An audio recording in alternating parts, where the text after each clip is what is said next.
შენ ხარ ქართული ოცნება შენ მე მყავს შვილი და ვარ წყნარად რომ ამ ქვეყანაში ცეცხლი არ ანთია მე შვილები მყავს და წყნარად არა ხო მე არა ვარ იმის მე არ მინდა ამ ქვეყანაში ცეცხლი დაიწყოს და შენ ვერ მეუნები იმის არგუმენტს ჩემ ძმასაც რო კონდეს 7 მილიონი მიღებული საპარტნიორო ფონდიდან და რომელსაც არ თხოვენ და არჩუქებენ ხო შეიძლება მე წყნარად ყოფილიყავი მაგრამ არა ვარ დავაგინო ეხა დედა შუა იმაზე გადაცემაში რომ არავინ ძმას აქვს საჯარო დადასტურებული და 7 მილიონი აქვს მიღებული კი რა თქმა უნდა სესხი აიღო საპარტნიორო ფონდიდან რომელიც არ მოხდა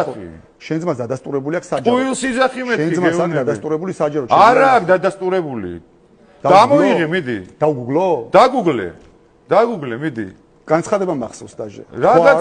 განცხადება მანახე ორი ამბავი არისო ესო დაგუგლე მიდი იძლეოდესო სესხებდო სახელმწიფო მიდი ამოიღე აი პირველად გაიგე მიდი რა პირველად გაიგე პირველად გავიგე ხე ჩემი ძმის ამბავი მე თუ არ ვიცი შენ იცი ხე ჩემზე უფრო კარგად კაი განახბე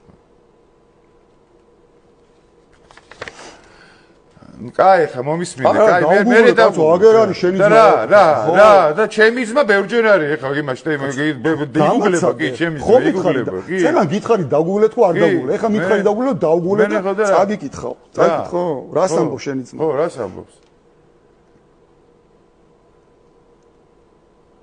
რას ამბობს ეხავ ფაკარგულიედემი გაგიგია ეგეთი რამ კი გამიგია მე ხო მაგაზე არის ლაპარაკი ხო რა მე რა 7 მილიონი ლარის ინვესტიცია განახორციელა ალკოჰოლის სასამართლო კომპანია Global Branch აღნიშნული ინვესტიცია საინვესტიციო საინტერესო თვალსაზრისით რომ თუ სხვა ბიზნეს პროექტის საპარტნიორო ფონდი რაღაცა ამერიკაში უნდა გაეტანა ღვინო საბოლოო ჯამში არ ჩამოიცხა ეს ფული და თავად ლევან გაჩეჩილაძე ამბობს რომ მართალია სახელმწიფო მის პროექტში კომერციულ რისკს იღებს მაგრამ წარმატების შემთხვევაში ეს პროექტი ქვეყანას მნიშვნელოვან სარგებლობას მოუტანს საბოლოო ჯამში არც ერთი ბოთლი ღვინო ამერიკაში არ გასულა საწერია 7 მილიონი სიტყვები სად არის 7 საპარტნიორო ფონდმა ლევან გაჩეჩილაძის პროექტში 7 მილიონი ჩადო და კომერციული რისკის თავად აიღო. ანუ ლევან გაჩეჩილაძემ კი აიღო. თვითონ ლევანის სიტყვები სად არის? რა საპარტნიორო ფონდმა ჩადო? კაცო ლევანის სიტყვები რა.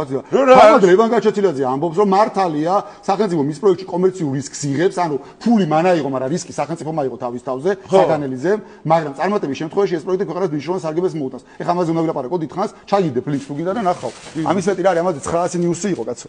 ნიუსი რო იყო ეს არის, ანუ მაგას გეუნები